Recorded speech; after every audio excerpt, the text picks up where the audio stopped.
Robert is going to be talking about his experiences as a death doula. He's also an actor and a writer and all things in between.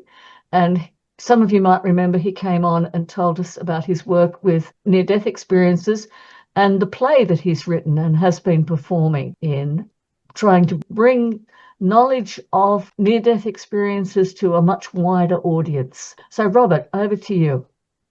Hi, thanks, Wendy. Thanks for the invitation. It's a wonderful group to know that you exist and all the incredible work you're doing to get the word out about the afterlife. It's a really important thing right now. I've been, as Wendy indicated, I've been on a spiritual journey since my college days and got very taken up with the New Age spirituality movement and explored a lot of esoteric spirituality, including Alice Bailey and Rudolf Steiner and Western esoteric spirituality of Dion Fortune and others. And it's been a really important part of my life. One of the things I've come to understand is that there's been, particularly in the past 200 years, there's been a real effort on the other side of the veil to bring information about the afterlife and about the continuation of consciousness to humanity, especially Western humanity, as it moved into its highly materialistic and industrialized evolutionary state. And so this has been happening for, well over 200 years. And, you folks are very aware of a lot of the movements that happened in the 1800s and spiritualism and theosophy and a number of utopian communities that got set up that were spiritually oriented. And one of the things I think that was going along with that is spiritual impression on certain souls that are in incarnation back in the 1800s to start to think about and care for people as they approach death. And so it turns out that the first actual modern day hospice establishment, which wasn't really called a hospice at that point, came about in right around the time that spiritualism was happening in the mid-19th century. And in France, there were first homes for the care of the dying that were established. And soon after, some of these homes appeared in Ireland and England and elsewhere in Europe. And so that had been already starting to happen. And then it wasn't until almost 1970 that Dame Cicely Saunders set up the first modern hospice that we know of in England. And now hospices are almost in all around the world in over 100 countries. So it's really been established as a way for the medical community more than anyone else to realize that at the end of life, there's a different type of medical care. It needs to be palliative care. And in my view, it also needs to be spiritual care. And that's what was going on in the earlier hospices. It also turns out, if you go way back, there were physician monks and nuns back in the Middle Ages that were providing spiritual care for the sick and dying who were on pilgrimages to the Holy Land.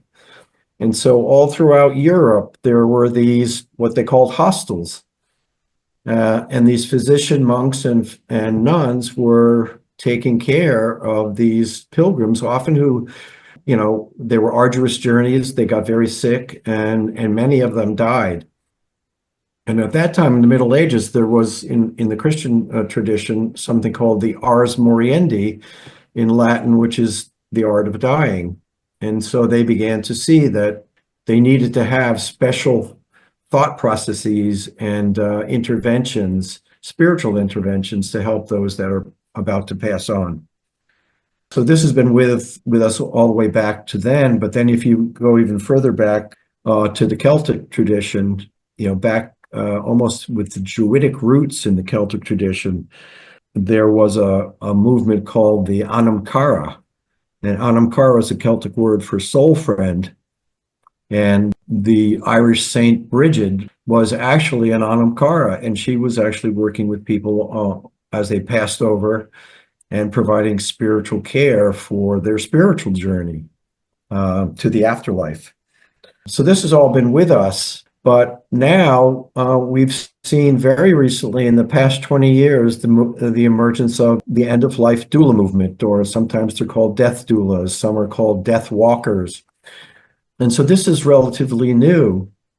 What's really been amazing to me, I got involved with it about 7 or 8 years ago, and it was still in its infancy. But just in that period of time that I've been involved with it, there's now thousands of people in the US at least that have decided that this is a calling for them, and they've gone through training to work with people at the end of life.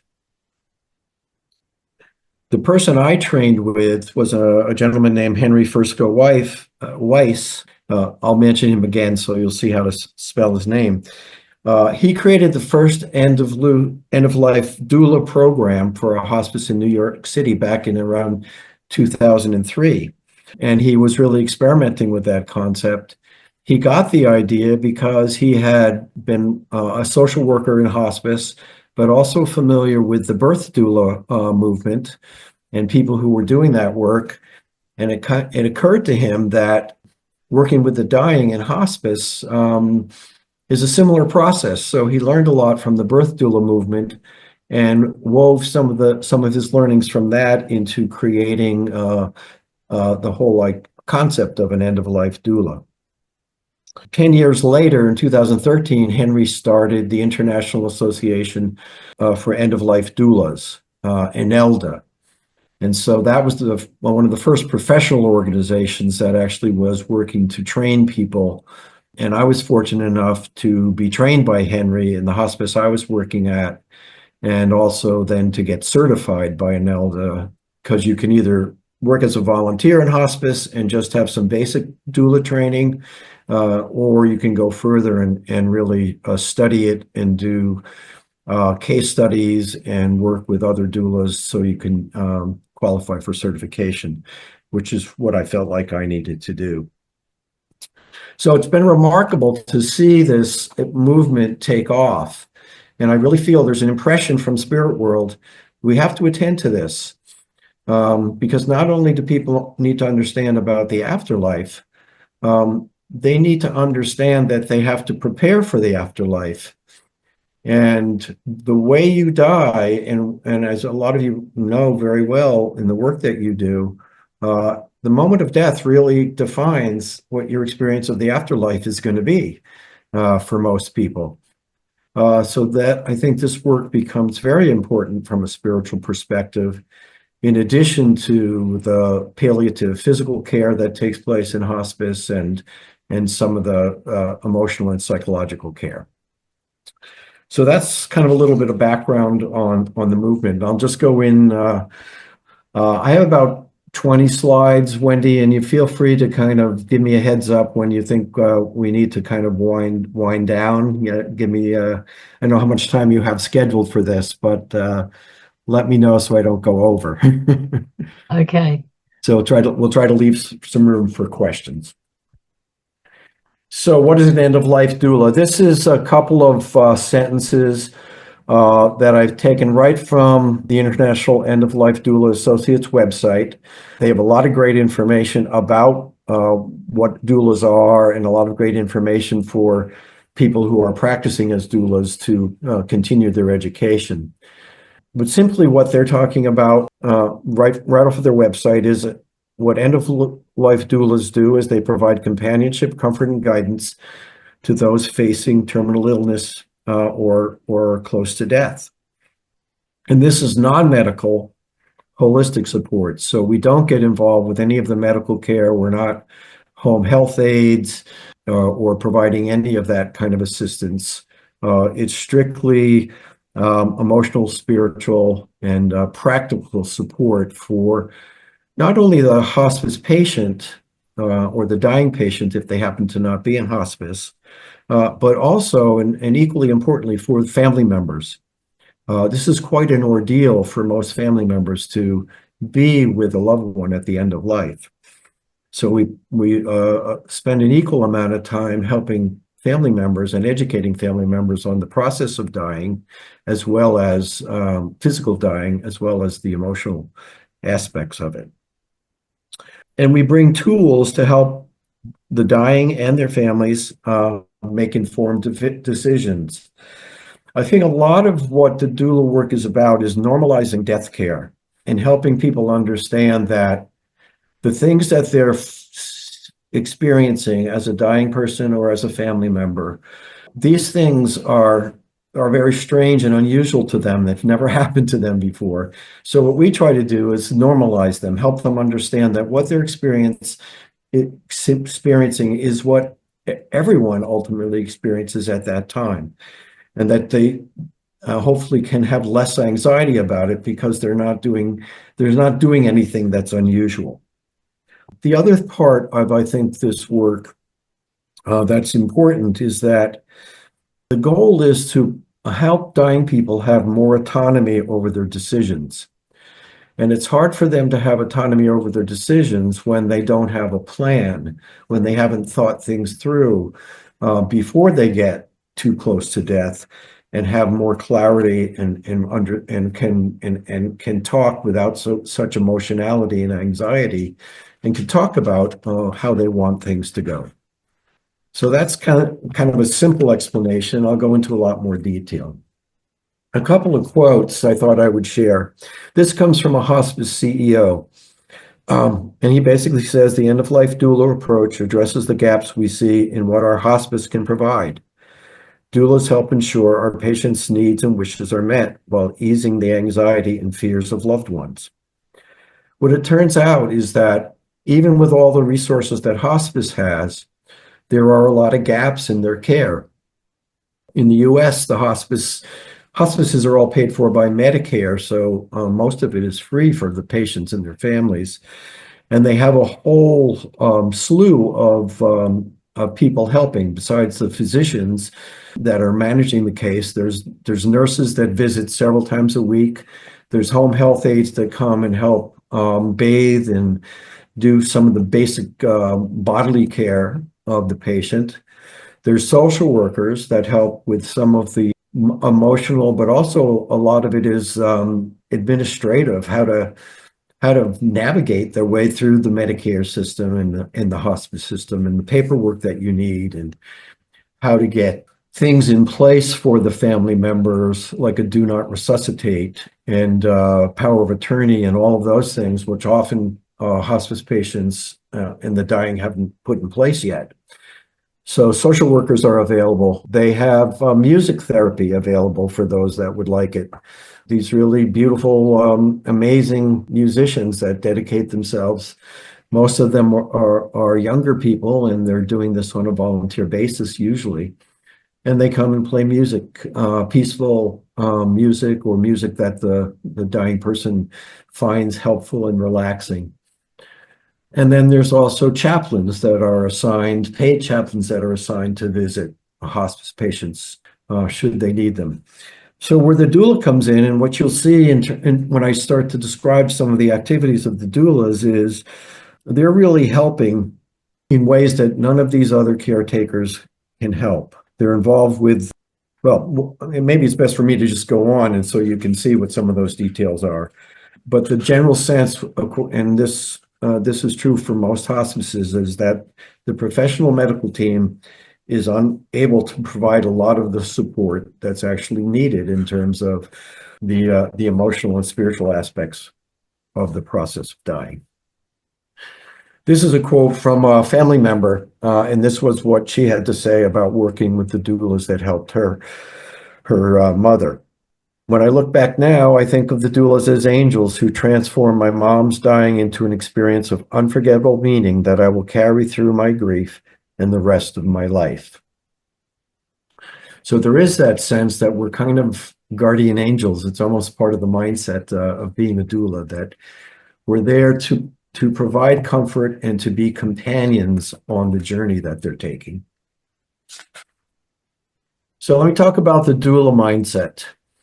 And essentially it comes down to, this is a quote from Thich Nhat Hanh, the Buddhist teacher that passed away not that long ago. Nothing is more precious than being in the present moment, fully alive, fully aware. And the doula mindset is really ultimately one of very deep, profound presence at a very sacred time for people in their life journey. So this is what I found to be pretty critical in my work as a doula, and in terms of mindset, which is a practice, really. It's a spiritual practice for me to be present with the dying and put aside my own dramas and my own things that are going on in my life and be very present to them in what's happening in their lives. And for me, it's really being a sense of being on a sacred journey. And I see this as a sacred journey, one of the most sacred things that happens. And you're opening to a world, the world of the sacred. The person moving into spirit is in sacred space already before they make that move. I think compassion, courage, and connection have been important to me in this work. The courage comes from really being able to not be afraid of death, not be afraid of what you're watching and what you're seeing. A lot of what the dying process is not fun to look at.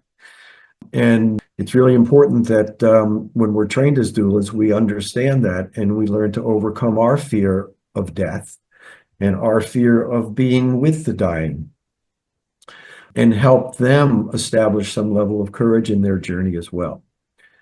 We're holding a sacred space as they move through the process. And it's important for us to not be fixers, not to manage it for them, and especially not to try to engineer the kind of death we would want for ourselves. And that's sometimes hard to do. Sometimes you see things happening with patients that you wish they wouldn't had made those choices, but it's not our death. It's our job to be with them, with them in the best death that they're able to, and they're capable of managing for themselves.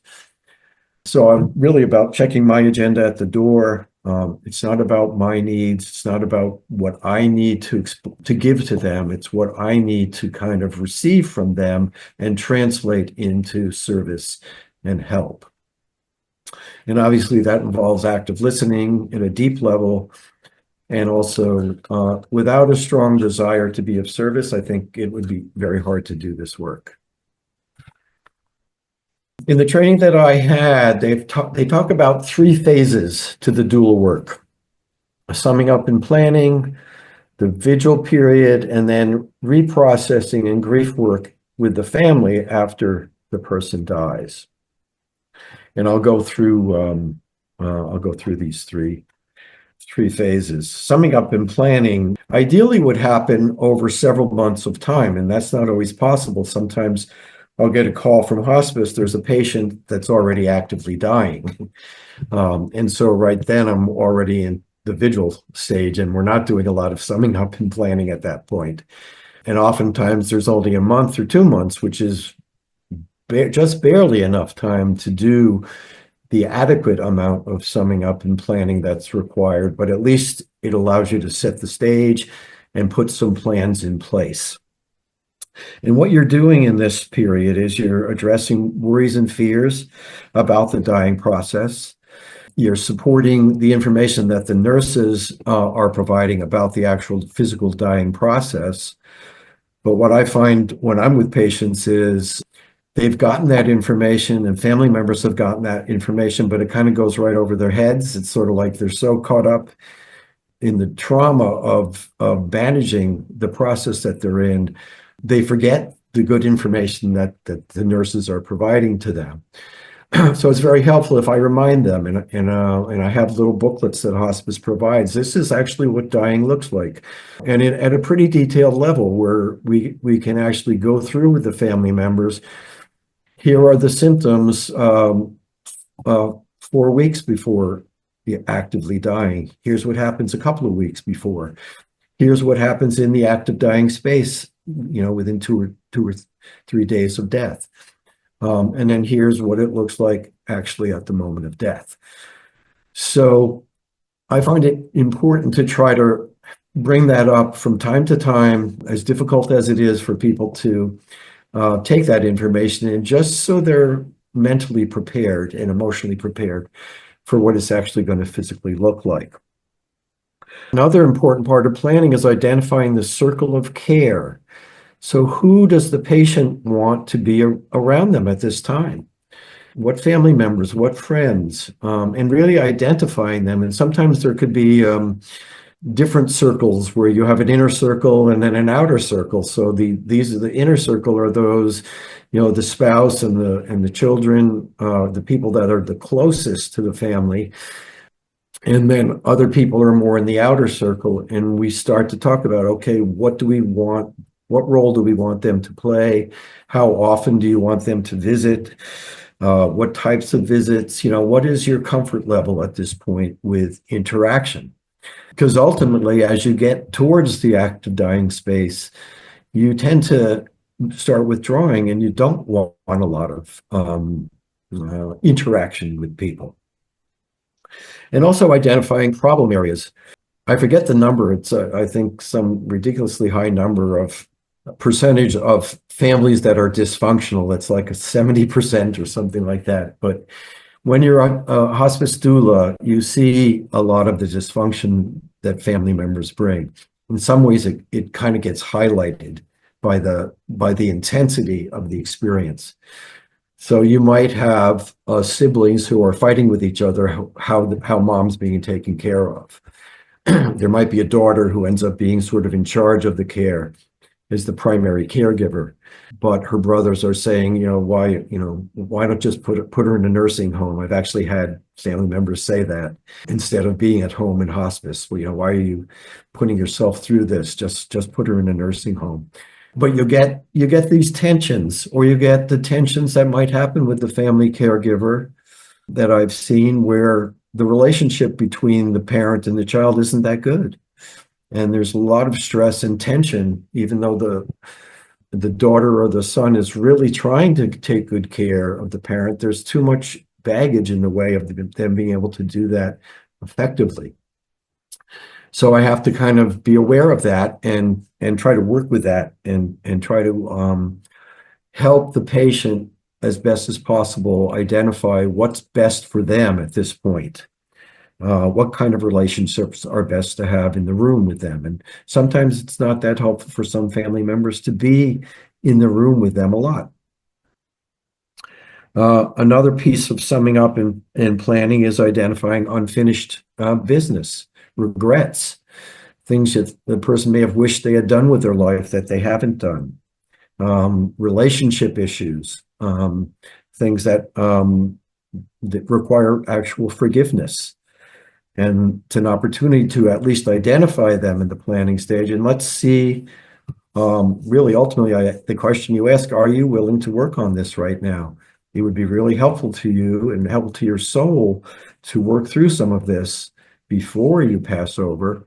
And would you like to do that? I can help you do that. Can't force you to do that, and I wouldn't try to force you to do that, but I put it into the plan if that's something that they're open to doing. And then there's a piece which I'll go into more about. How do you want the final hours to go? What kind of atmosphere do you want in the space? And how can we create the vision, your vision of the best possible death for you? So that's what summing up and planning is all about. I'm going to go into some more specifics on that in a few minutes. Well, actually, I'm going to go into that right now. I forgot. We'll go back to visuals later. So many of you probably have seen or heard of Erik Erikson's. These are the stages of psychosocial development that he developed. And I'm not going to go through the whole thing, but he had developed 8 stages from infancy all the way through childhood, school age, adolescence, various phases of adulthood. But the phase we're in at the end of life is the maturity phase. And he identified key tasks in each of these stages. And the key task in stage 8, in the state of maturity towards the end of life, or old age, seniority, whatever, it's kind of that territory that everyone's dealing with once they kind of hit, probably age 60 or so. The task is you're working on whether your life will have integrity at that time or whether it's going to be one of despair. And so integrity would involve finding meaning, coherence, acceptance of your life as it was, versus some form of despair that would be regret, disappointment, or a sense of failure that you didn't achieve your life goals. And this can pretty much lead to depression and helplessness. And I do find there is a lot of depression and helplessness in the dying patients I work with. It turns out actually that Erickson and his wife, when they got older and they were in their 80s, and this, I haven't seen this published anywhere on a chart, so it doesn't show up in this chart, but they came up with a 9th stage for people who were, even beyond the level of maturity.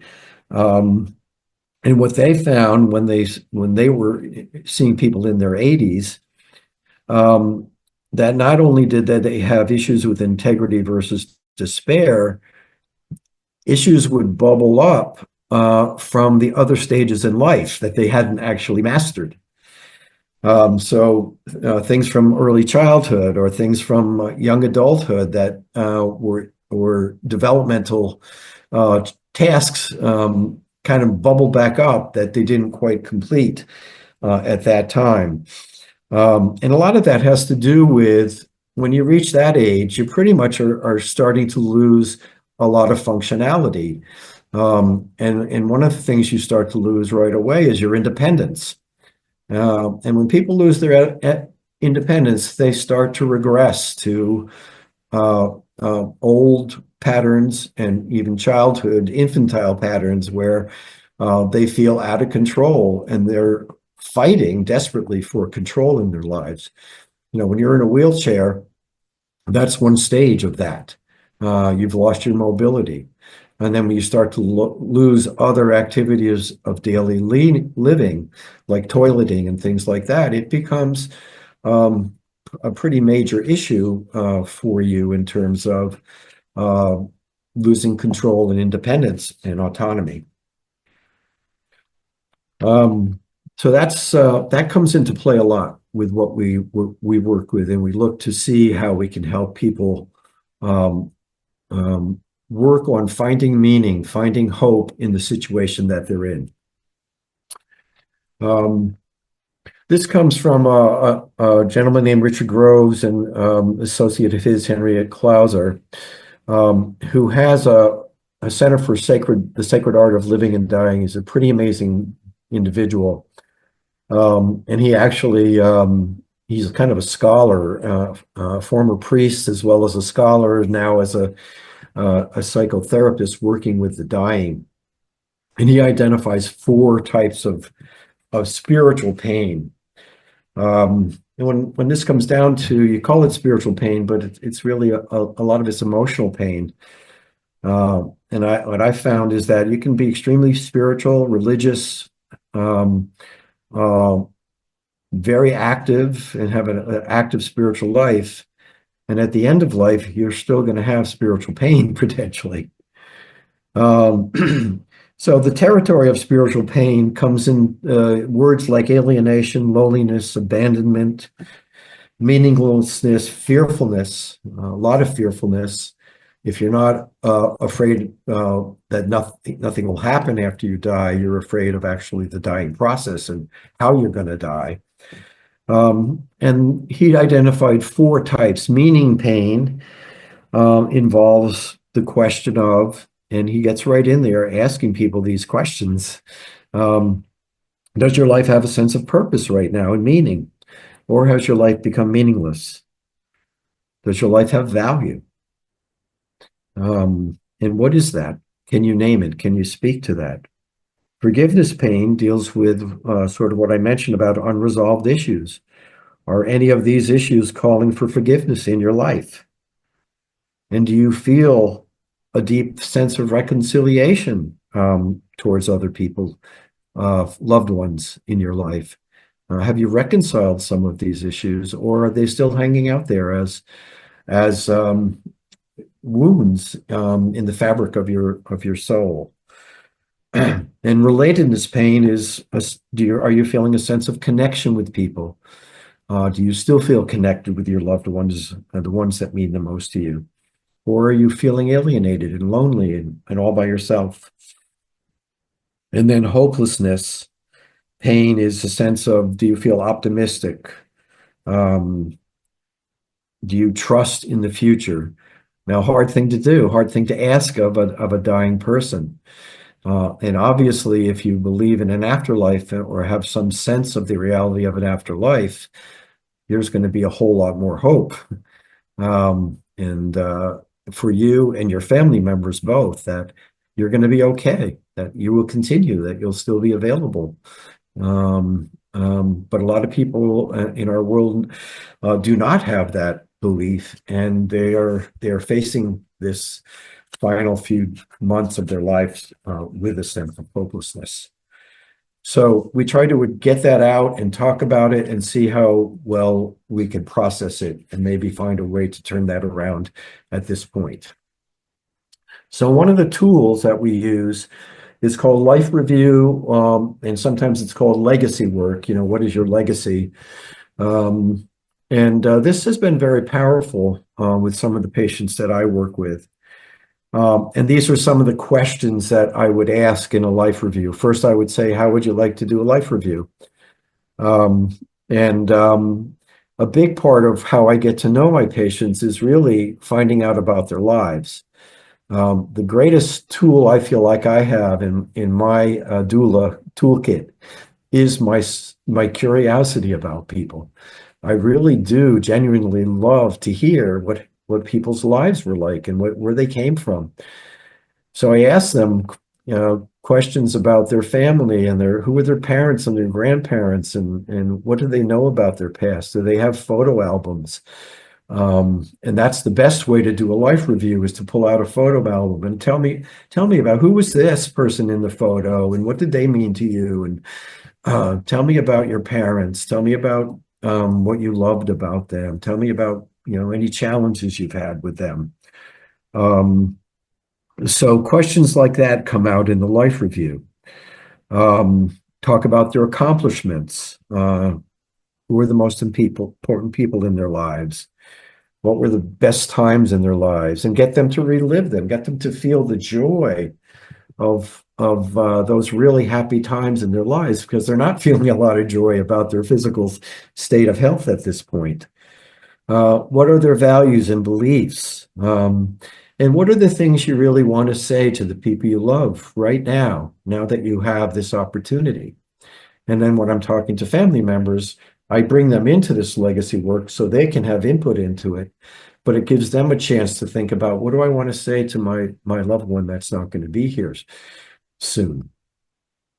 So I think of this as a way for the dying to really write the ending of their own story. They're writing their story by talking about it and telling their story. It's funny, sometimes I hear these stories from people, and then if I'm not with the family members, I kind of always give them an update. Here's what I heard from your mom, your dad, your brother.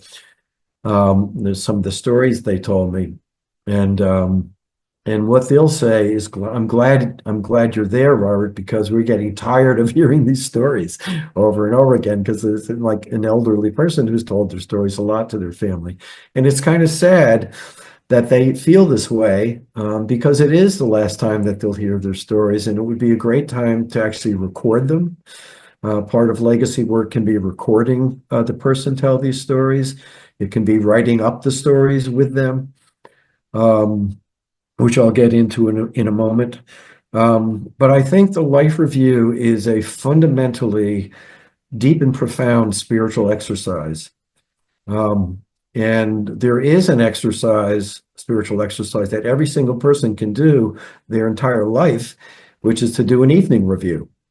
And that spiritual exercise is designed in a lot of ways to prepare for your end of life review.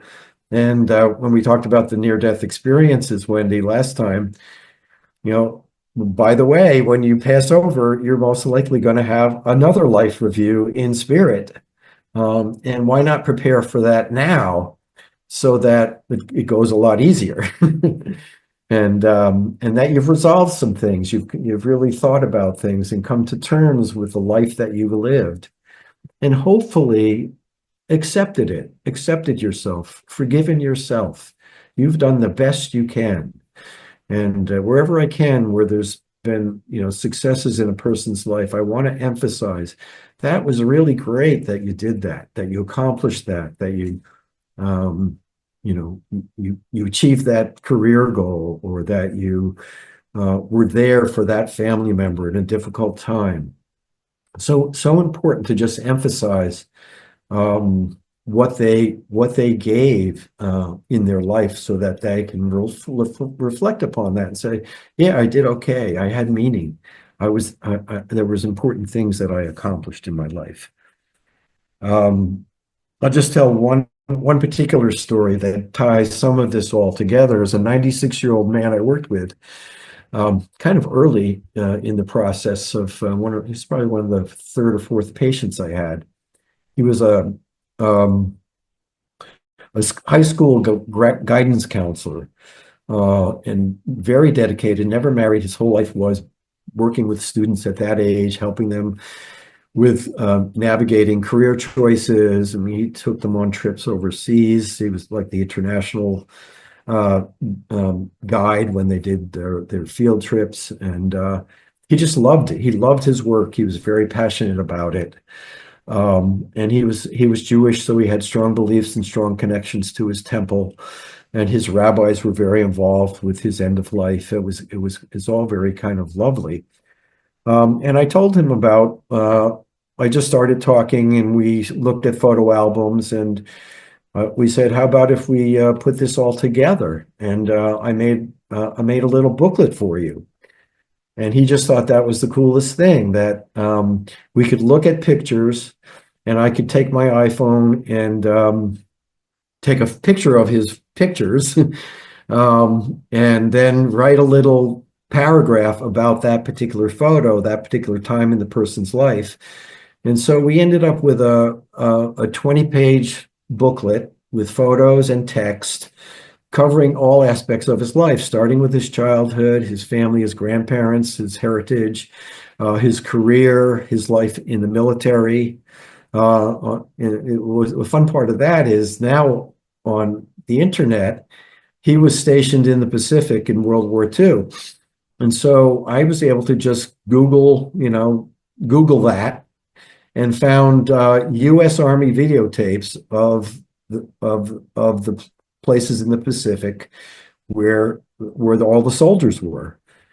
And I went, next time I saw him, I said, hey, I found this video. You want to see it? And he said, that's exactly where I was. It was the same place. And it was just like the sense of, in his, I think he felt seen, he felt someone saw what he went through during the war, and the places he'd been.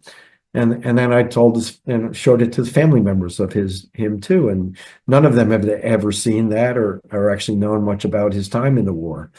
So you're just bringing all this history up for people to share with their family. And so we put this booklet together, and luckily we had it all finished.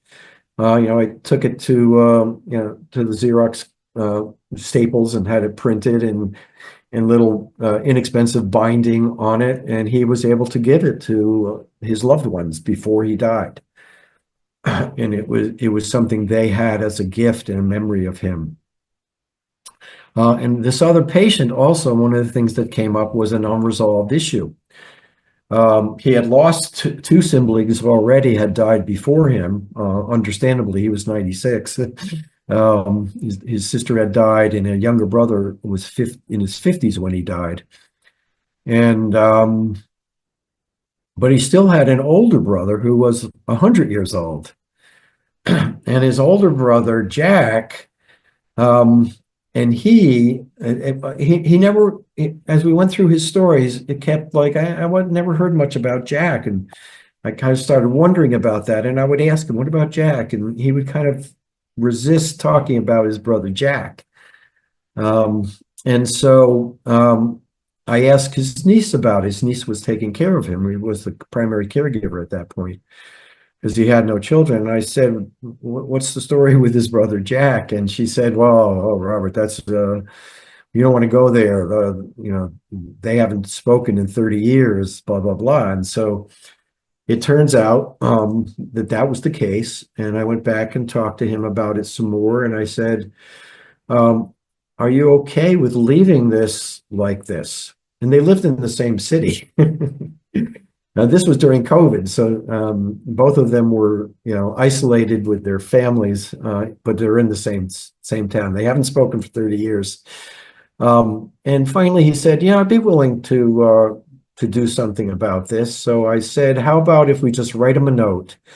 And I just had to, prompt him, give him prompts, things he might say, and finally, kind of together, we co-wrote a couple of sentences. Really, I said, "Let's make it short. Just kind of reach out to him, see if he'd want to be in contact with you."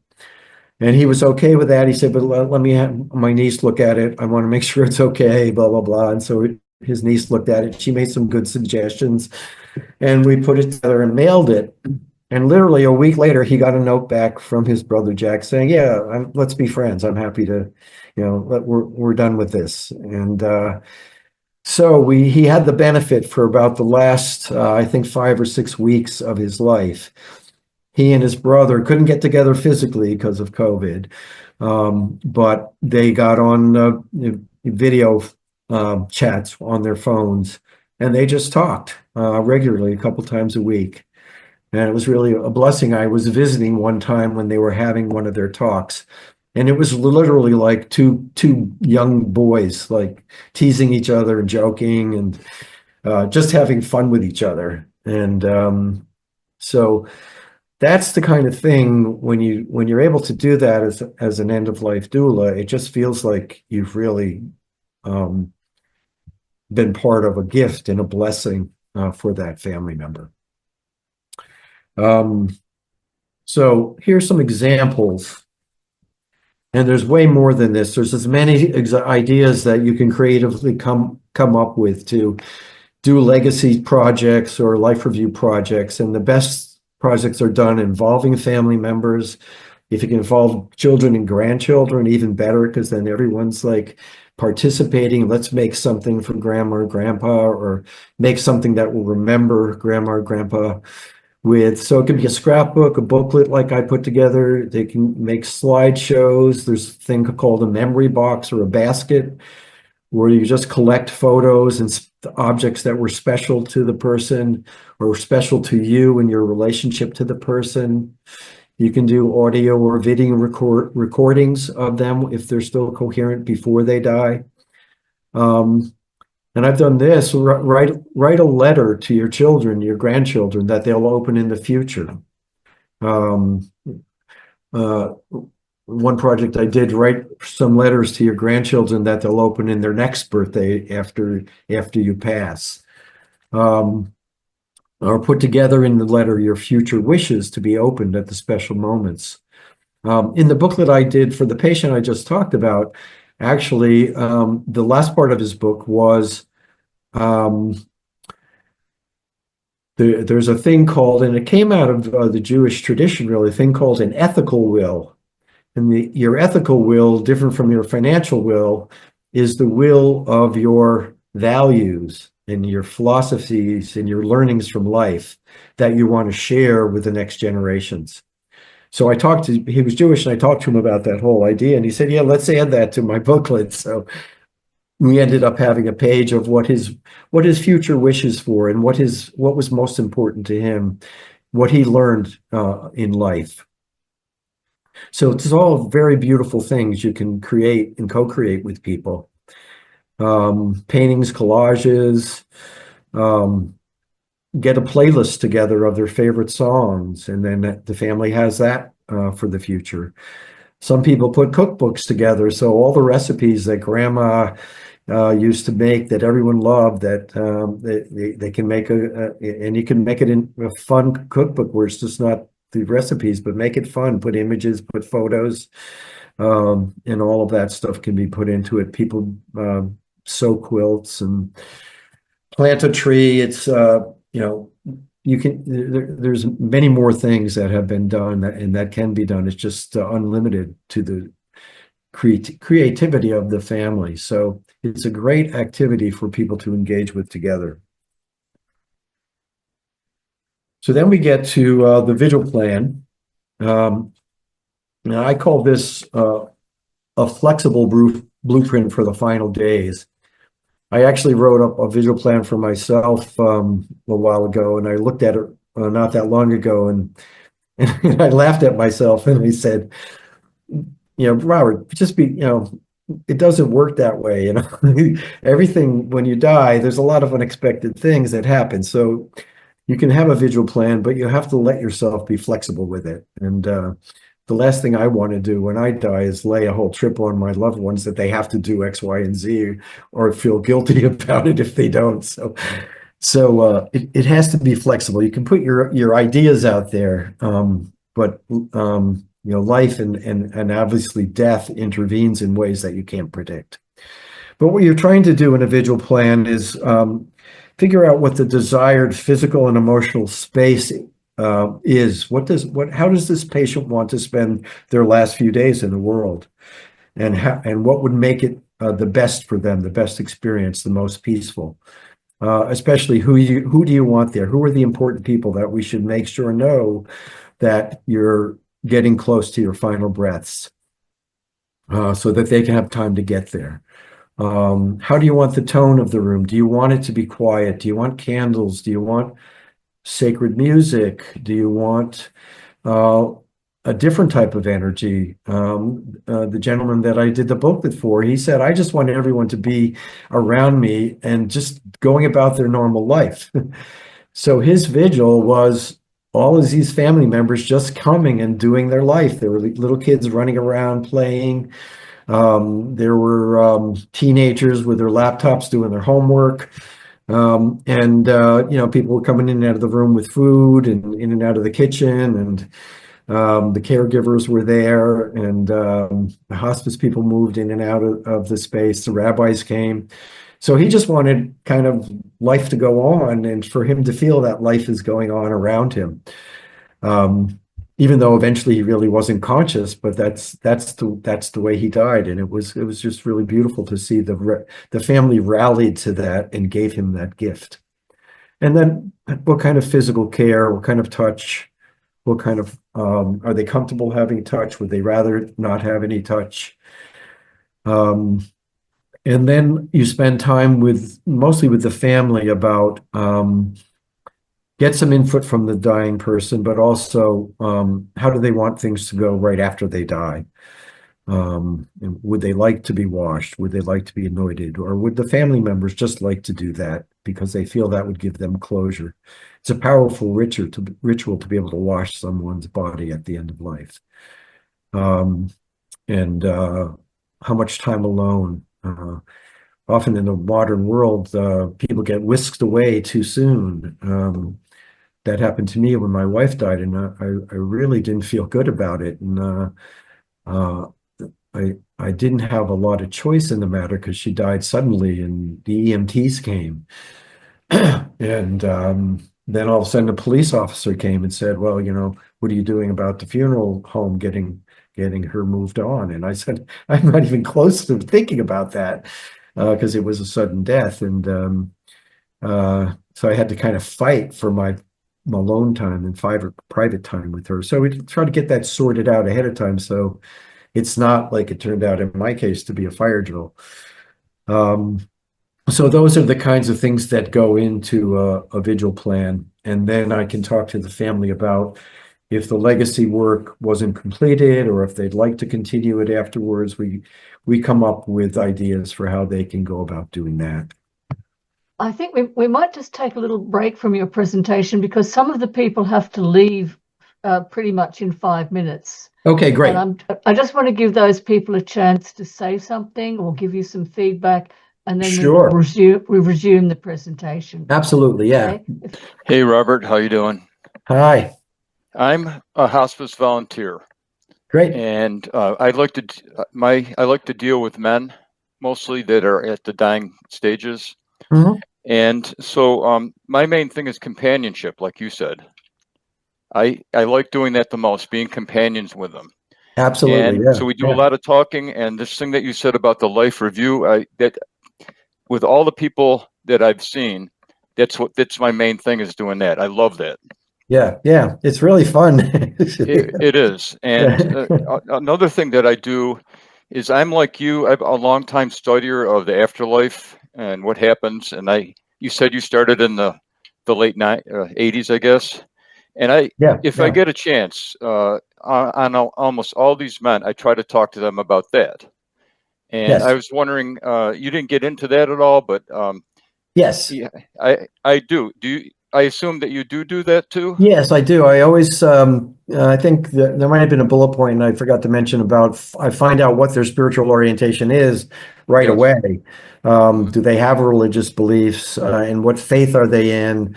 So I can kind of gear my work, if they're Buddhist or Christian or atheist or pagan or whatever they happen to be. So yeah, I always find out about that. And I always ask them, how do they feel about death? What do they think about it? What are their worries? Do they think that life continues? I always put that out there as just a question, to find out where they stand on it. And many of my patients don't have any beliefs or even a lot of interest in the afterlife. But depending on how that conversation goes, I will ask, would you be interested in learning a little bit about it?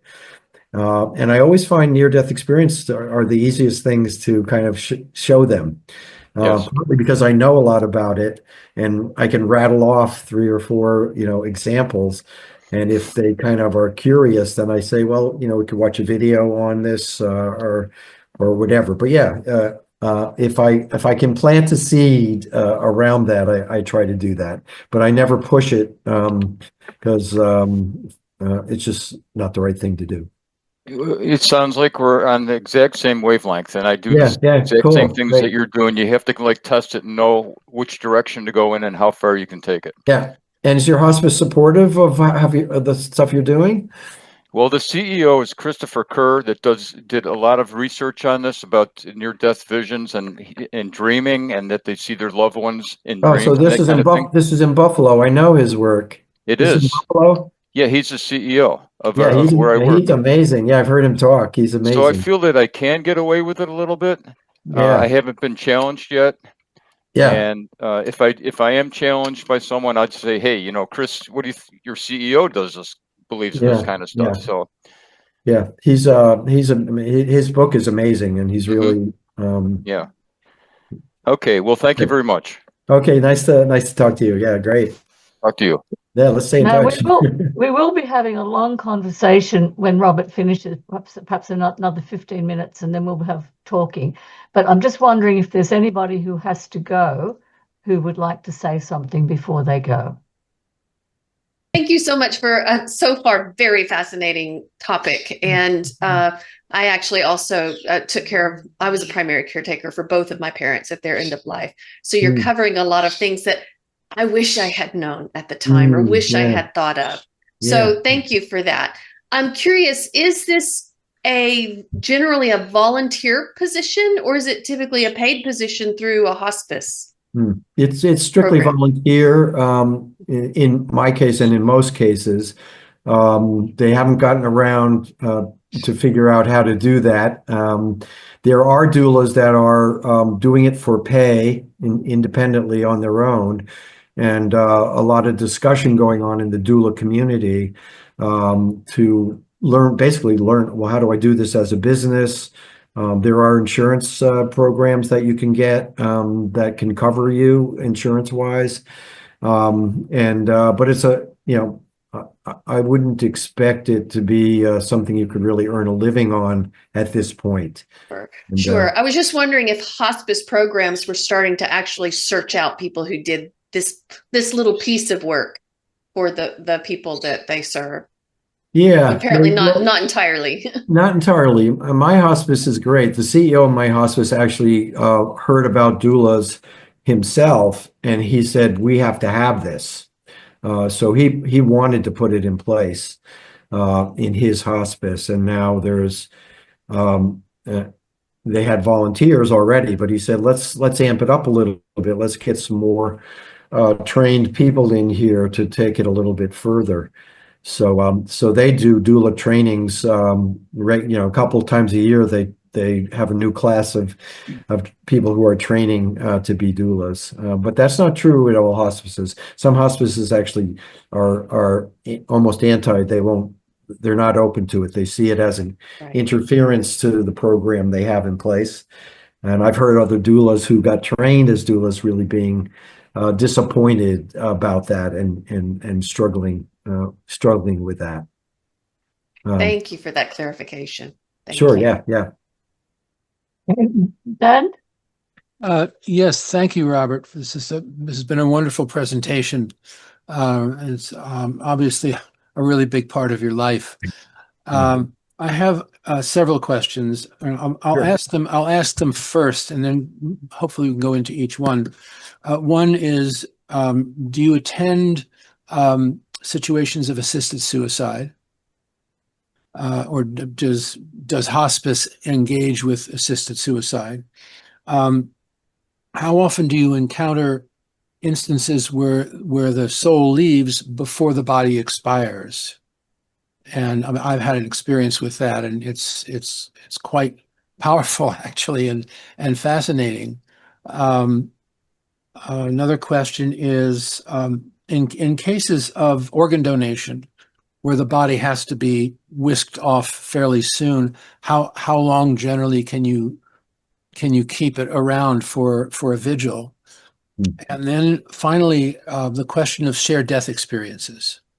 How often have you personally or heard of people encountering these instances where those in attendance sometimes experience accompanying the individual into the afterlife, or see some phenomenon occurring in connection with that?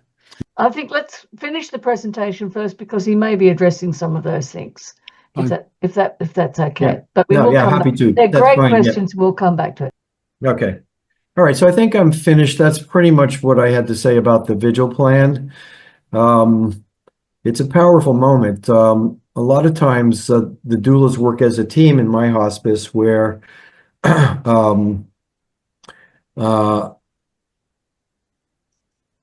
there'll be a patient actively dying, and there's obviously no way a doula can be involved with 24-hour vigil work.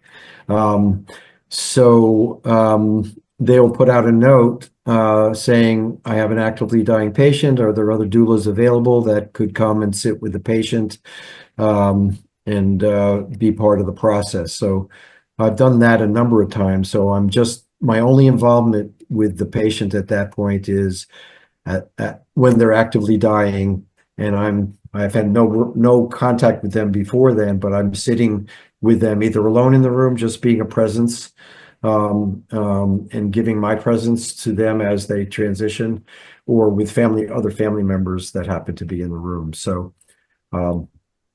it's great that we're able to do that. And part of the vigil plan is finding out, putting a plan together ahead of time for how will family members set up a schedule so that they're not getting no sleep during the last day or two, and they can take turns. So we try to help them put that in place if that's possible.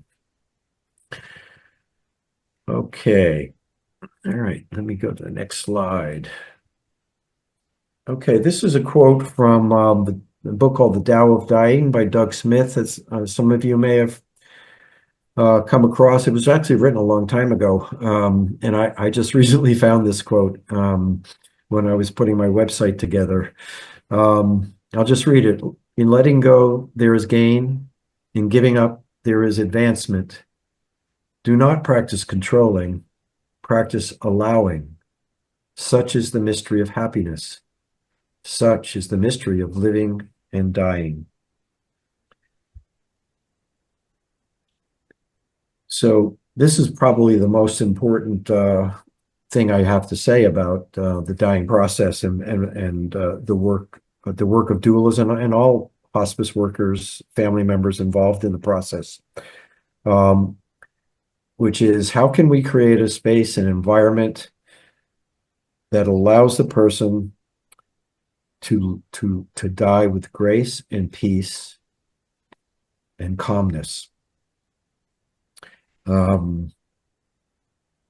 Letting go, in my sense, looking at it both physically and spiritually, you're letting go of the physical body, but you're letting go of an energetic body, which some people call the etheric body, and it's a real labor. That physical body and that energetic body is programmed to live for as long as it can. It just wants to live. It wants to stay alive. And it wants spirit to continue to move through it. And so we're there to help untangle that, help unwind that. There's a lot of mental and emotional attachments as well as the physical and energetic attachments. People don't want to leave their loved ones.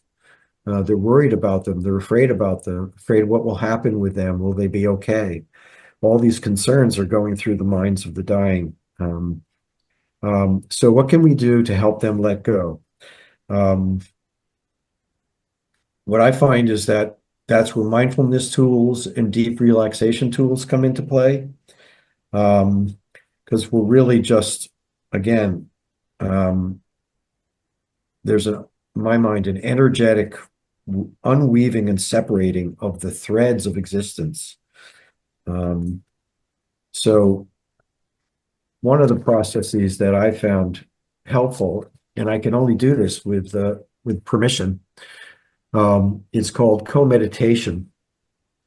This is a process that was actually passed on to a woman by the name of Patricia Shelton, who was a student of the Tibetan teacher Choyam Trungpa Rinpoche, who was very well known in the New Age period.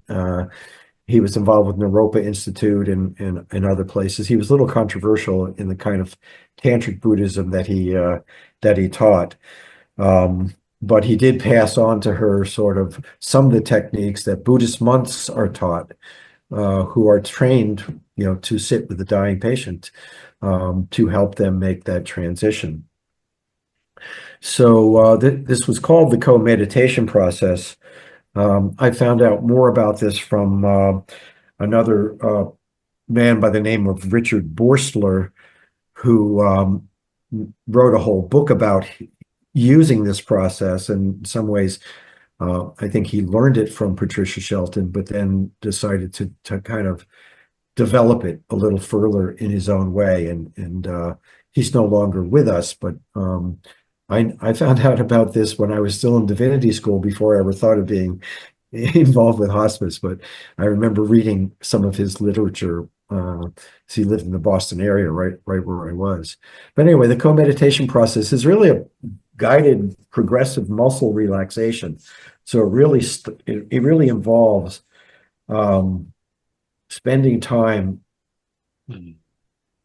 guiding the person through the relaxation of every muscle in the body, basically. And it's done with the breath. And so they usually start with, sometimes they start with actually getting the dying person. Again, this is way before active dying. So this is like training to die. So the person who's the patient would sound just the sound ah, and just sound that a few times and sound it when they exhale. And what the guide is doing is watching their breath. And so he takes that cue, he or she takes that cue when they start to say ah, they say, okay, don't say anything, just breathe. Just breathe naturally. I'll be with you. I'll be breathing with you. It's kind of a co-breathing process. I'll breathe with you. And when you breathe out, I'll be saying ah. And you just do that. And you do that for 5 or 6 minutes. You just getting them into that space of the ah sound is the sound of deep relaxation, of letting go. And then one part of the process could be counting to 10. Then you tell the subject, I'm going to count to 10 now. And every time you exhale, I'm going to say a number. And if you want, you can imagine that number or don't think of anything. Just stay with your breath. And what you're trying to do is make the person connect with their breath and be aware of almost nothing else but their breath while they're doing this. And so you count to 10 very slowly. And you say, after each out breath, you say 1, and then the next out breath 2, et cetera, et cetera. And then beforehand, you kind of work out. Sometimes you're just practicing that. And you say, well, let's just do that. We'll do that a couple of times. And next time I see you, we'll do it. And you're just practicing that for a while. So, and then maybe you're helping the family member learn how to do that with them. Maybe you're finding there's all kinds of tapes, relaxation tapes, meditation tapes, hemi-sync, binaural beat tapes.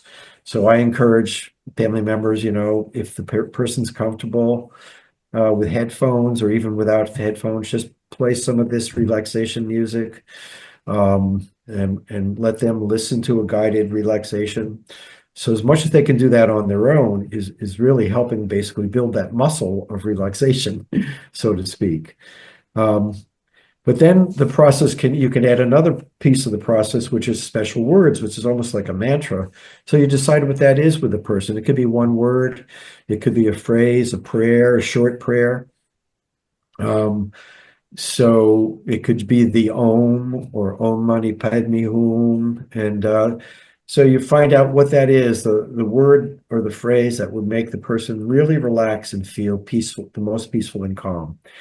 And you decide on what that is together. And then you say that word on the out breath. Every time they breathe out, you say peace. And then you might intersperse. You say that a few times, and then you go back to the ahs, and you say ah, and then so you're just getting them into an altered state of relaxation. And then you're always letting them know this is just a reminder that you can go into this space whenever you like to. Just breathe and be aware of your exhales and be aware of your special word. Say the word ah as often as you feel like it, and will help you. And that's actually turned out that this is has actual physical pain management value. That people who have done this work feel less physical pain if they're on pain meds or if they're not on pain meds. So that's the co-meditation process. It's a pretty powerful one, and unfortunately, I'm not always able to get that to happen. But I often am able to get people to do some kind of guided visualization, relaxation.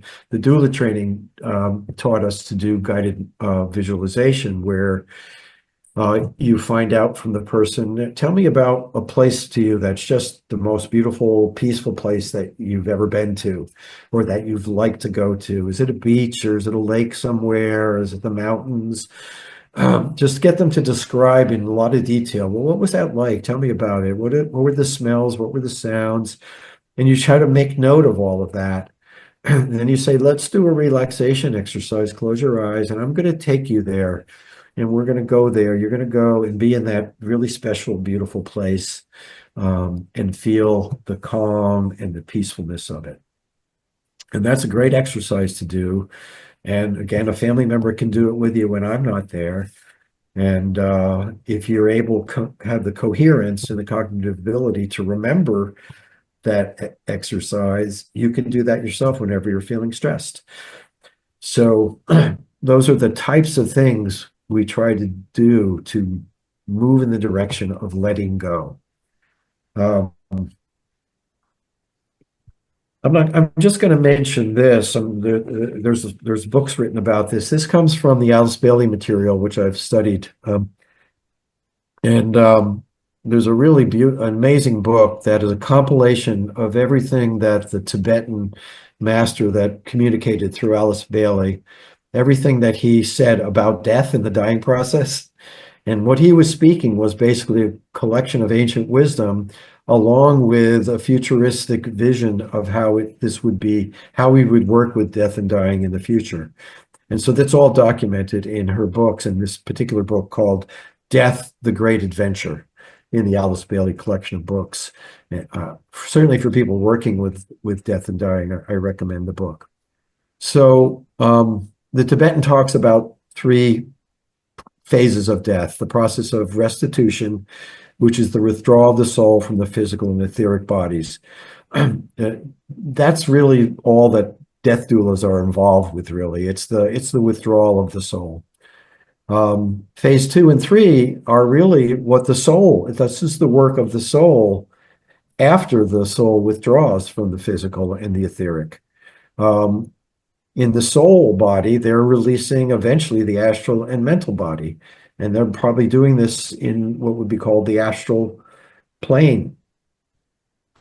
And then they're beginning to, the soul itself is beginning to refocus itself as a whole entity in and of itself of radiant light on what the Tibetan calls the mental plane. So you're moving through the death process. It's really also described as the post-mortem realms. You're moving through the astral and the mental, and then the process of integration, where the soul is actually liberated from all of those bodies, astral and mental bodies, and they are in the angel of the presence, which is the soul. And they're back in the world of souls. And at that point, they're figuring out what to do, whether to go back into another incarnation, whether to do more learning and exploration or service as a soul.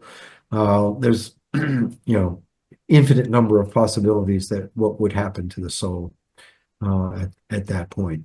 And my understanding is that some souls don't, they're so eager to get back to the next step. They're kind of like, they go through phase 1 and 2, and they don't really bother with phase 3. They go back to the post-mortem realm, and they plan their next incarnation right away. That's one understanding that I have of that. So, but that's a whole other discussion. But I just thought I wanted to put that here so that people had in their mind, well, that's the next step. And so back to the doulas. The last step that we have in our work is post-death reprocessing with the family. So immediately after death, we try to be available, providing comfort, the early stages of grieving, talking about grieving, encouraging them to talk about the experience they just went through. What were the highlights? What was difficult? Just process the death that they just went through. Talk about what their plans are for funeral and arrangements and all of that, which hopefully we've already talked about before in the summing up and planning process. But just going over all of that, what that's going to be like for them, how they're anticipating that, what their concerns are, suggestions for how they might handle rituals if they haven't thought of a lot of things yet. And then generally there's a reprocessing visit.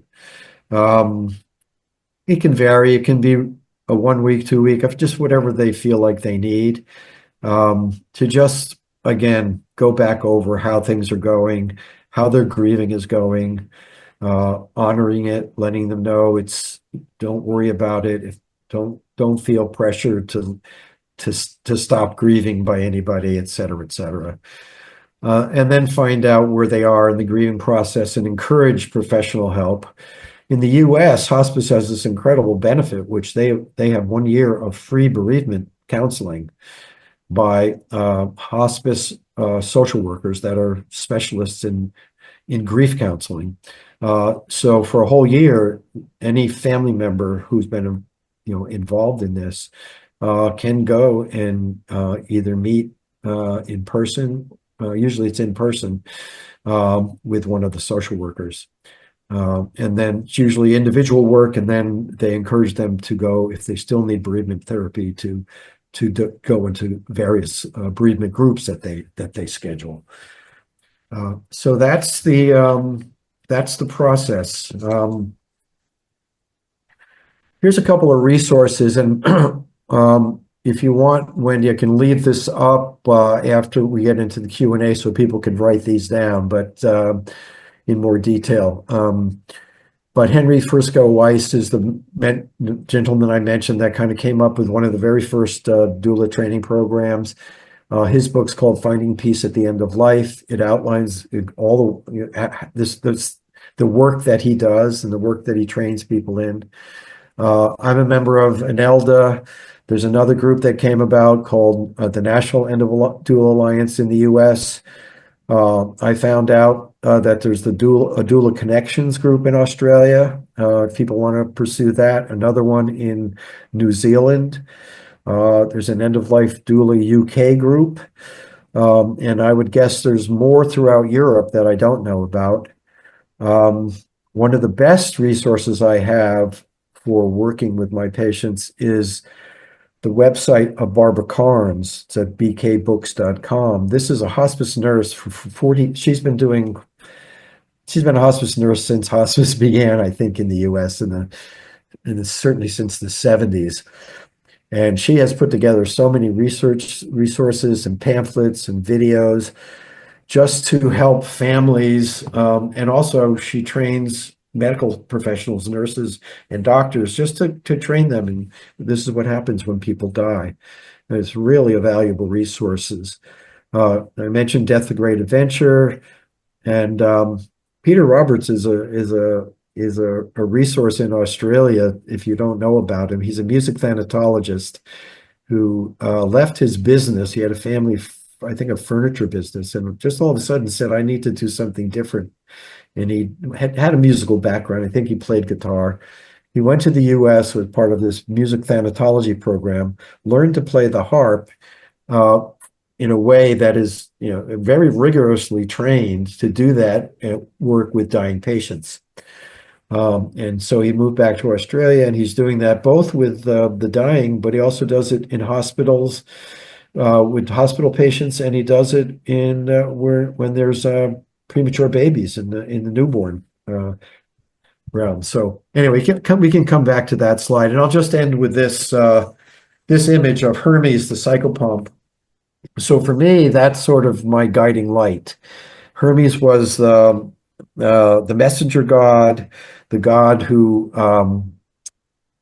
sent messages between the gods and humans, but also the psychopomp, who was the guide or escort into the underworld for the deceased.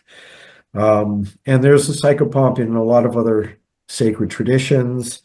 There's Anubis in Egypt, the Jade Emperor in China. I say that a lot of the indigenous religions, essentially the shamans, are psychopomps. They have actually journeyed to the other world, and because they journeyed to the other world, they are able to help others make that journey. And so it's an archetype that's actually a real living energy that I'm responding to, and I think the people that do this work at the end of the life, whether they know about mythology or not, they're involved with the Hermes archetype. So we can stop there, and love to hear any comments. I'm sure many of you have had profound experiences with people at the end of life. Thank you, Robert. That's absolutely fabulous. Now, I'm just going to, I'm just trying to think, we'll get this up onto our video page as quickly as possible, probably by tomorrow. And so people can get hold of these resources again and all that. Don't forget that you can save everything that's in the chat. If you just look at the 3 dots, there's an option to save chat, which we'll talk about if anyone has a problem with that later. I'm just going to stop sharing now. Okay. Get you to stop sharing so we can move into our discussion phase. So we'll just, there we go. Now, Dan had some questions, so let's go back to Dan, and then we'll go on to Lloyd. Dan, do you want to repeat those questions? Yeah, sure. There's two sort of more grounded and practical questions. One is the relationship of your work to assisted suicide. And then in the case of organ donation, how long can one prolong the vigil? Yeah. You want to start with those two? Yeah. I know you had two others, but let's start with those. So I work in New York State, and it's not legal to do assisted suicide in New York State. There's legislation that's may actually get passed. They've attempted to pass it for 4 or 5 years now. I forget. I think there's about 7 or 8 states in the U.S. that have made this legal. So obviously, hospice is not going to get involved in anything that's not legal. The only form of assisted, you could call it assisted, but it's really not assisted. The only thing close to that is VSED, voluntary stop eating and drinking. And if a patient is willing to do that and wants to do that, hospice will support them through that process. And I have had one patient that chose that. It is not an easy choice to make. It's often a 2-week-long process. It's kind of excruciating. And I just imagine if you stopped eating and drinking for a day, or a couple of days, or 3 days, 4 days. So if you just stop doing that, your body will shut down. And I had one woman who was interested in it. And so I spent some time with her, walking her through in detail. I pulled it off of the internet, and here's what happens. Here's the process. Here's the things that you just would have to be prepared happen. Including, at this point, she was still able to get around on a using her wheeler to get to the bathroom and stuff like that. So she was not actively dying, and she wasn't. She was just in a lot of spiritual distress, not having any spiritual beliefs, but in what I would call spiritual distress about fear for the end of life and what it was doing to her daughter, who was taking care of her, and her son, who was actually living in Switzerland at the time, who she was in constant communication with. She just didn't want to be a burden on them. And so as I talked her through the details, she realized she didn't even like the whole idea of someone having to deal with toileting her and moving her around in her naked body, and she said that's disgusting. She was aghast at it.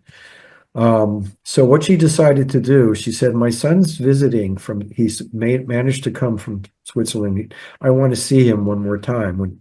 And after he comes, I think I will do this.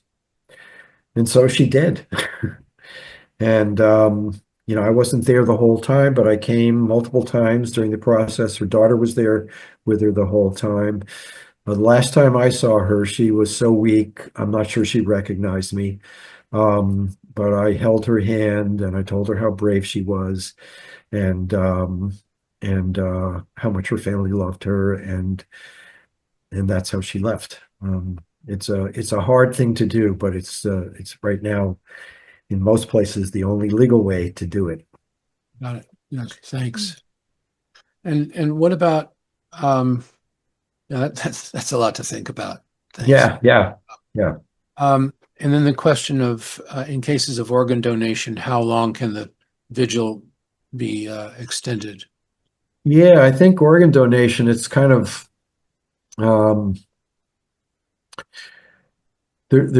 it has to be done pretty quick. I don't know the exact amount of time, and it's usually done in hospitals, and it's done within an hour usually.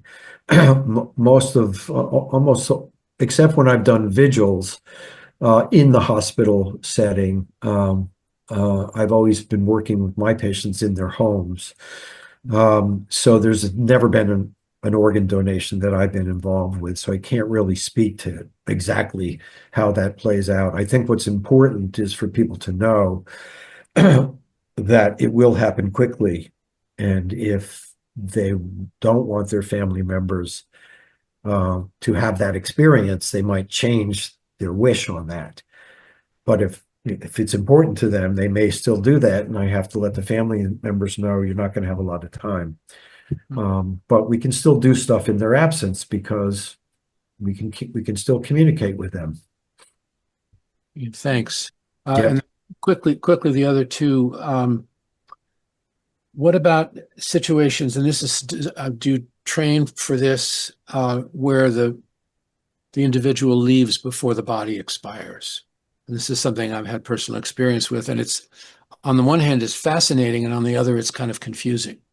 Yeah, I haven't seen that. The territory that I've seen the most is I've had a number of dementia patients, and my feeling with them is they are definitely halfway out the door, but they're still there. They're still very present to the physical world, but they are somewhere in the astral at almost all of the time, and they're withdrawing basically. So they're withdrawing slowly, but just the mental and astral has withdrawn.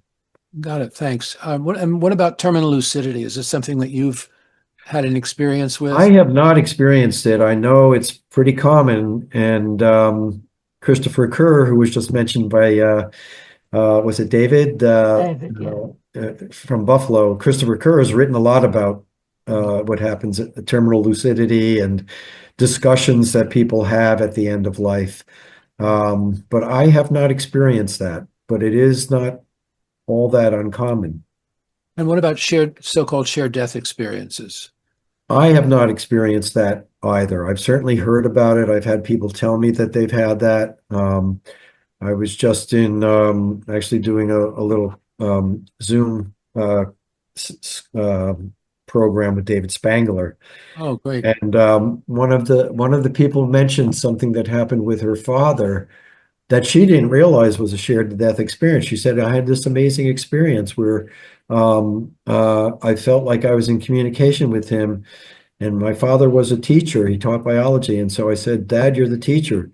Teach me what's going on right now with you.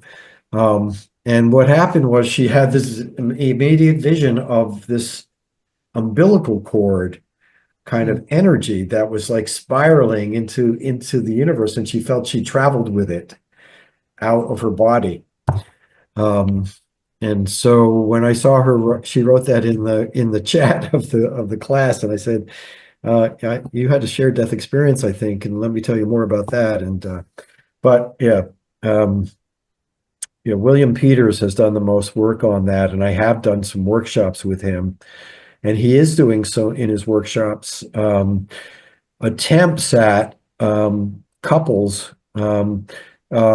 trying to potentially engineer a shared death experience themselves by setting up the climate and the mood for that, and doing a lot of forgiveness work together, and sharing their intent and desire, and telling each other, giving each other like a clue for what the clue would be, that you would know that they're present. So, and he doesn't guarantee that, and I think it would be not the right thing to do to guarantee that he can do that, but he is doing some of that work, which I think is interesting. Thanks very much, Robert. Yeah, thanks. Lloyd is next, I believe. Yeah, I've lowered and raised my hand several times to try to for various reasons. I was originally had a comment that I wanted to make to Sally, but it looks like she's not here. But I'll say it really quickly, which is I've been an elder caregiver since about a year after our kid was born, and our kid is 23 now. So, and I got into the business as a result of companion care, just talking to the person and taking them somewhere, and maybe doing their dinner or something, and it moved into bodily care after a while as well. So I became without any degree or anything, just a home caregiver. Right. Yeah, And that's great. a lot of the things you describe are things that I've done because they were asked for, Nice. Really nice. That's The- great. And so what I was going to say to Sally was that if you're interested in doing this as a career and paid, recommend getting into home care and just doing these things as part of the package without saying anything Right. necessarily. Right. Especially if you can do put an emphasis on companion care, because that gives you the most opportunity. Yeah. So I have other things to say, but I'll give the floor to other people and maybe raise my hand again.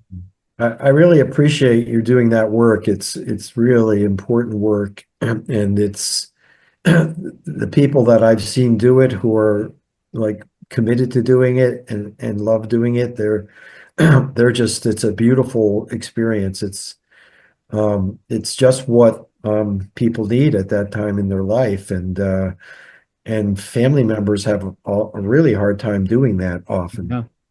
And you come in with no baggage, so you can just be a friend, and it's great. I appreciate that you do that work. Yeah, exactly. Even though the client is the one that I put as a priority, the family benefits from that, maybe even more sometimes. Totally. Yeah. Yeah. Because they can visit their loved one without any. Yeah. Or take a break and take a break. Exactly. Yeah. Yeah. Okay. Thank you. Thank you. Thank you for that. I think Ellen's next. Robert, thank you. You had such a comprehensive, wonderful presentation. Thank you so much. Really good. I have two questions. You kind of answered one of them, but I just want to highlight it because it was on my mind. That year-long grief process support that hospice gives, I experienced that in Canada, so I know it happens in Canada as well. Great. When I was living up there, and I went through their program there. Do you know if, because I'm a medium and because I deal with people in such immediate grief, and I had one last week who couldn't stop crying through the whole session. She was just, and I was asking her if she was getting support for it, and she wasn't. I'm wondering is it nationwide, or pretty much every hospice in the United States? Because that's usually my clients are U.S. Is that offered nationwide? Yes, as my understanding is that it's provided by Medicare, and it's a benefit in all hospices. The only reason that might not happen, which would be kind of a crime, is there's a whole trend going on in U.S. hospices where they're becoming for-profit groups. I work for a nonprofit hospice, and I'm really pleased that I do. But I'm hearing some not so good stories about people working in for-profit hospices where, there's a bottom line involved and there's corners being cut. And so I could see like saying, well, we don't need bereavement counseling, but that would be terrible. Yeah. So I haven't heard that that's happened, but that would be a fear of mine. Yeah, because I want to be able to refer my clients to that. Yeah. The second question that I have, are you aware of Threshold Choir International? Yes. Okay. And do you refer people to them, or is that something, because I noticed you had I can't pronounce a thanatologist, but because those services are free and pretty much in every community. Yeah, there's some in New York State, and they're still getting organized for the county that I'm in. They're working in nearby counties, but they're still getting organized to try to be able to service my county. There's another group I found that just stumbled along it because I'm always looking for resources, and I find that harp music is really helpful to a lot of people. Not everybody. I mean, some people would just like James Taylor is all I like to listen to, but harp music, I find, creates a sacred energy in the space. And that's why I think the work that Peter Roberts is doing is so beautiful.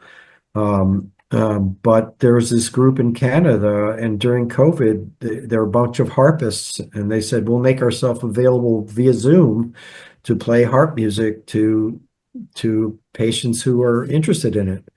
So I did that with 2 of my patients. And one of the things about the singing, because I used to sing in a threshold choir, and we, during the whole COVID thing, we stood outside people's windows. I mean, that's nice. It's just, one of the things that we noticed when we were singing in hospitals is when you watch the blood pressure monitor and the heart rate monitor, that when people start singing to somebody who's in the process of dying, everything just kind of settles down. It really changes their...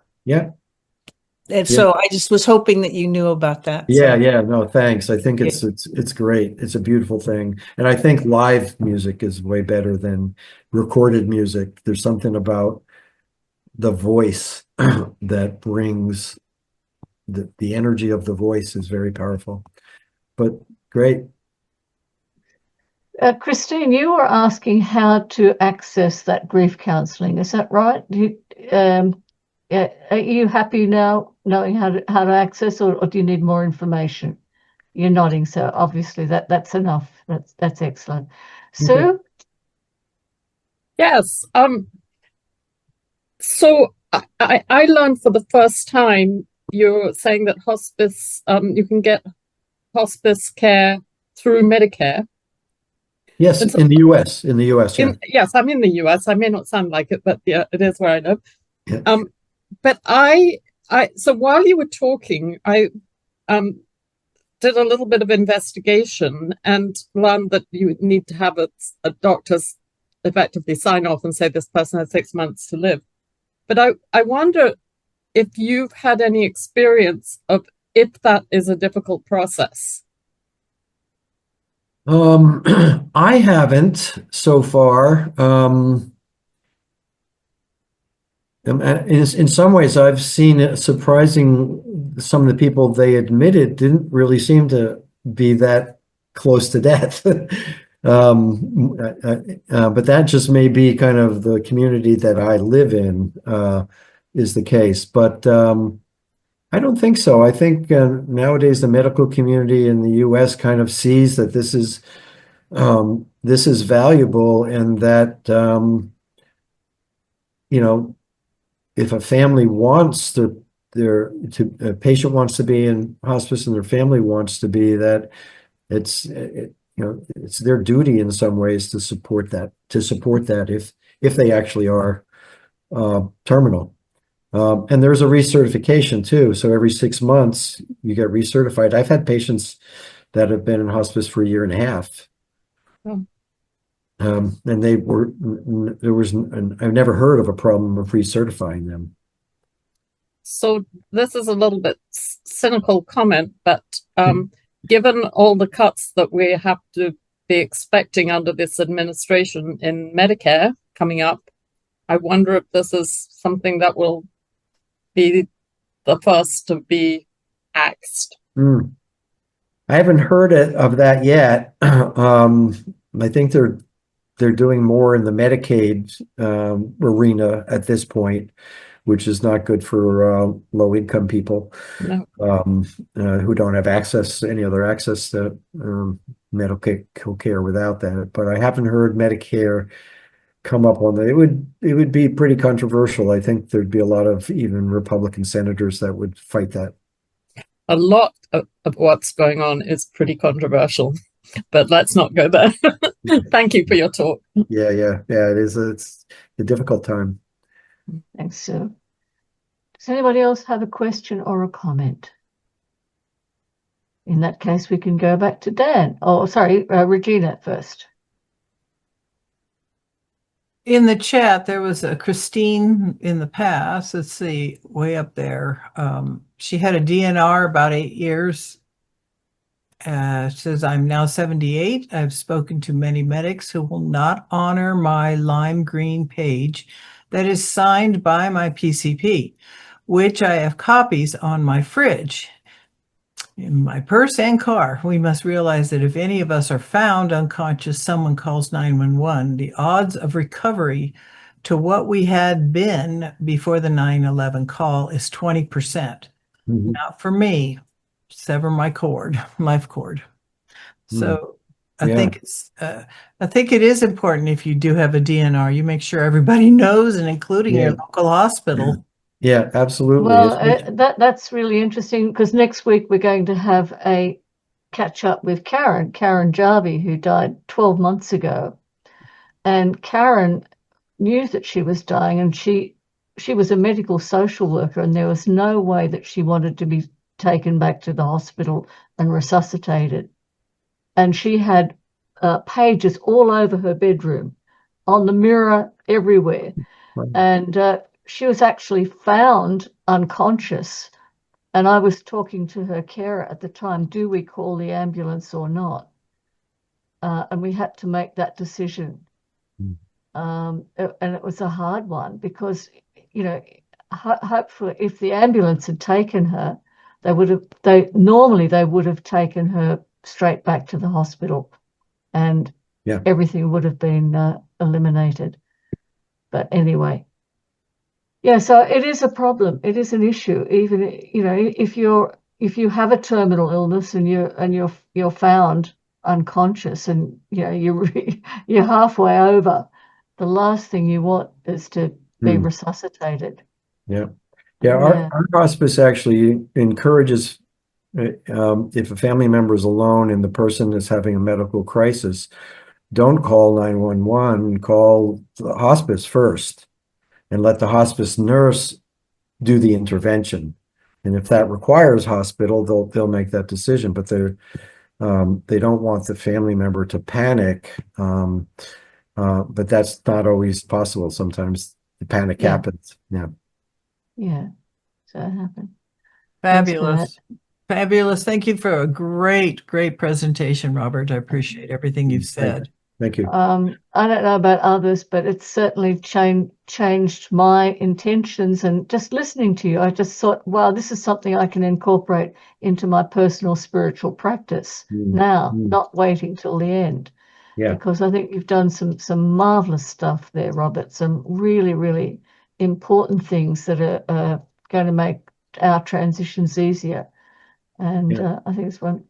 Regina? May I offer another fun thing to do with their care at the end like this? For my mom, what we did was print off pictures that were pretty large of her life, of her past activities, of what she was doing from the time she was pre-married to long after. And I would swap them out on the doors, just a couple of them on the front of her door, so that when guests would come in, they'd see this and it would prompt the stories. So instead of talking, so many come in and it's just this, they don't know what to say, blah, blah, blah. Well, if you have prompts around for the guests who come in and the family members, it can be very a joyful time too. I think, well, I'll just make a comment about that quickly, which is, I think that Alice Bailey's Tibetan, he said, there will be a time, it's not coming anytime real soon, but there'll be a time when people see death as a time of joyful celebration. And people will have thought all this through. And they'll be together, and everyone knows that there'll be a continuation, and they'll be celebrating that moment. So it's coming. It is coming. When Mom was passing just beforehand, I cleared everything out of the room. I've done the count, not doula, but I've been there for quite a few deaths, and not trained as a doula, but been through it. But my sister and I were the only ones out of 8 of us that were present upon her death, and I got her my mother's favorite drink, which was some Mexican tequila, and she wasn't drinking any water, nothing, of course. She was on her way out. And so I said, "Hey, Mom, I got you a treat." And I put it on her lips, and she goes, big smile. She knew exactly what that was. And that was so funny. We were just laughing, things like that, you've got to make it joyful as they're departing as well. That's great. We've had a couple of people who've had mediumship readings fairly soon before they passed, and actually found it very, very comforting to have someone come through and say, "I'm going to be waiting for you. We're ready. We're getting it all ready for you. The reception is planned." And I mean, I think that would be just absolutely marvelous. Yeah, that just happened to me recently where I was visiting, and all of a sudden people were showing up in the room, and so I gave the woman a reading while we were there, and she goes, "Oh, I can't wait! I just can't wait! You have to It just changes everything. It changes everything. Just shut the door, do whatever, pull the plug." She was so and I think excited. it'd be marvelous to have mediums pretty soon at the celebration of life. To actually have the dearly departed come and thank everybody for being there. That's great. We're getting there. We're getting there. We're working on it. We are. That's the whole process. Dan, I know you always have more questions. Actually, comments. believe it or not, I have no more questions. I think Robert's presentation and his responses to our questions have been wonderful. It's been a wonderful presentation, Robert. Absolutely wonderful. Absolutely spectacular. Does anybody have any experiences of death that they'd like to share? Anything that Regina, come on. Always. My first experience of death was I was 13 and my grandmother had just died, and I was called out of bed to go down and say goodbye to her. And I remember kissing her, and she was ice cold.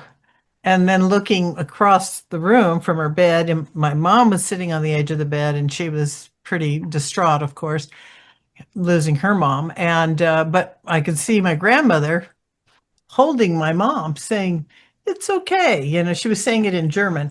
And so she was just telling her, she goes, I'm right here, but it's time for me to go. I've had a long life, basically. It was just a wonderful thing to see my grandmother, who had just died, right next to my mom, holding her. And then I watched her go. And that was the worst. Is I couldn't talk to anybody about it and say anything. So it's just, but that was my first experience with passing, and it's never been a disappointment to be present at anybody's death. Never been a disappointment. I've learned so much and I've grown so much, but to be able to share with them the excitement and the joy and the sorrow as well as they depart. It's been very interesting. Wonderful. Thank you for letting me share that little. No, that's lovely. Dan? Yeah, this is my question about leaving the body before the body expires comes from this experience. When my late partner Jane passed, she passed in the hospital. And it was very clear to me the moment when she departed, because the body's responses became almost mechanical and primitive. It was like no one's there, and it was just the body reflexes operating. And it was almost like I was hearing a voice in my head saying, look at this, be aware of this as part of your spiritual education. And so anyway, fast forward a few years, and I'm on the phone with Regina. And I don't know if you remember this, Regina, but you said, Jane is here, and I'll hear her words and I will relay them to you. I'll translate. I said, fine. So all of a sudden, Jane pushes Regina out of the way, and I'm talking to Jane on the phone. I was astonished. Now, Regina doesn't remember this. No, not at all. She was out. And I'm through Regina's voice, of course, but Jane's mannerisms and her presence and everything. And one of the things I asked Jane was, I was under the impression that you left your body before the body expired. And she said, yes, that's absolutely true. And I said, how come? Why was that? She said, I couldn't stand seeing you see me in that condition. Now, a totally unexpected response. And there was more, but that was the thing that really touched me. And Regina, after this conversation, Regina came back, and I think you said you had to go wash your face and take a nap. It was a. Now, do you have any recollection of? No. Wonderful. Sorry, Wonderful, Dan. Dan. Wonderful, Dan. Thank you for sharing that with us. Lloyd? Yeah, I don't know. I just thought this might be a nice little thing that is slightly off topic, but my first experience of death was actually when we moved away from my grandmother. I was 4 years old at the time, and my mom said, your grandmother's body is now in a coffin in the ground, but her spirit is floating around. And I was just like, wow, this is so cool. And what a great mom. Yeah. That just set the stage for the next 20 years of peace of mind. Beautiful. Thing. Yeah. Beautiful. Beautiful. Ellen? Yeah, one of the reasons I stopped singing in the threshold choir I was singing in was because I was having so many mediumistic experiences when I was singing at bedside. I'd see these loved ones around, and that's what called me back to my mediumship. But the experience that I had that was one of the most touching was my dad actually waited for me to die. He was in the process, and I was driving back. I was at a meeting, and I got called from my office, and I drove back to my office so that I could have a private phone conversation with him. And he literally waited until I was on the phone with him, telling him how much I loved him and how proud I was to be his daughter, and that if he was ready and wanted to, he could go now. And then I heard this rustling, and my stepsister picked up the phone, and she said, he just took his last breath. So that was one of the sweetest gifts, was to be able to be on the phone with my father, because I couldn't be there in presence as he passed. Beautiful. Wendy, I'm going to have to. Robert, we're all going to have to go. Thank you so much once again. But it was thanks for the invitation. Wonderful person. Tell me about your website. What's the address? I don't have it yet. It's still in progress, so I'll let you know. Please let us know. I'll send it to you when I have it. And I'm sure it'll be wonderful. And with all of those resources, we'll get that and share it. Yeah. Thank you, everybody. Thank you, everybody. It was nice to be wonderful. with you.